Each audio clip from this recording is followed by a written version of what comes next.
Assalamualaikum warahmatullahi wabarakatuh.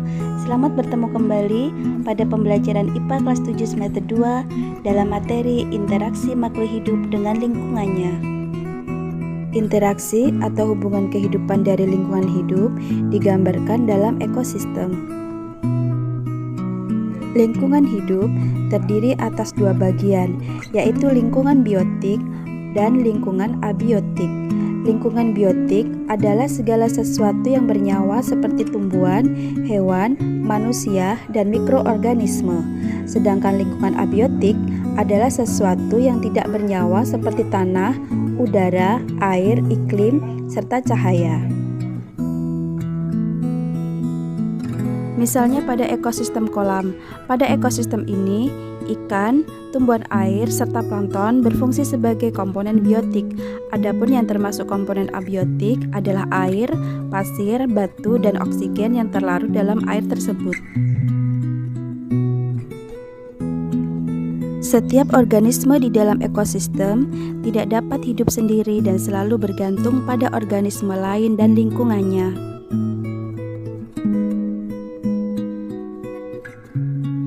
Interaksi antara makhluk hidup dengan makhluk hidup lainnya dapat terjadi melalui rangkaian peristiwa makan dan dimakan. Interaksi juga bisa dalam bentuk simbiosis. Interaksi juga berkaitan dengan peran makhluk hidup tersebut pada lingkungan.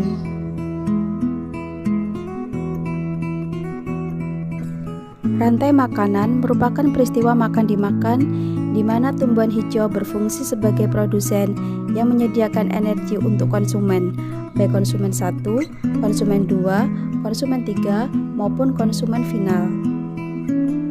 Saling keterkaitan antara rantai-rantai makanan yang terdapat pada suatu komunitas akan membentuk aliran energi dan siklus materi yang lebih luas yang disebut sebagai jaring-jaring makanan.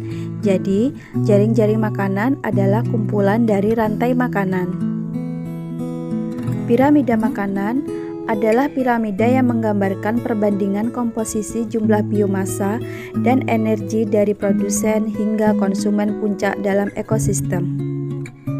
Komposisi biomasa dan energi terbesar berada pada dasar piramida yang ditempati oleh produsen.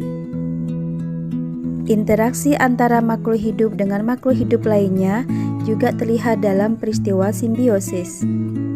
Simbiosis adalah hubungan yang khas antara dua jenis makhluk hidup yang berbeda jenis. Simbiosis mutualisme adalah hubungan antara dua jenis makhluk hidup yang saling menguntungkan. Contoh simbiosis ini adalah hubungan kupu-kupu dengan bunga dan hubungan ikan badut dengan anemon laut.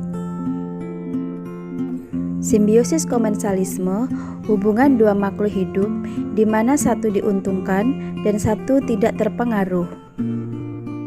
Contoh simbiosis komensalisme adalah hubungan antara anggrek dengan pohon.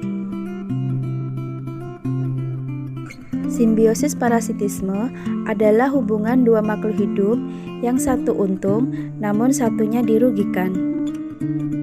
Contoh simbiosis ini adalah hubungan tali putri dengan pohon dan hubungan antara cacing pita pada sistem pencernaan manusia. Berdasarkan cara kemampuan menyusun makanannya, organisme dibedakan menjadi dua, yaitu organisme autotrof dan organisme heterotrof. Organisme autotrof adalah organisme yang bisa membuat makanan sendiri, yang termasuk dalam organisme ini adalah tumbuhan hijau. Sedangkan organisme heterotrof adalah organisme yang tidak bisa membuat makanan sendiri. Organisme ini dibedakan menjadi tiga, yaitu herbivora, karnivora, dan omnivora. Demikianlah penjelasan singkat materi interaksi makhluk hidup dengan lingkungannya.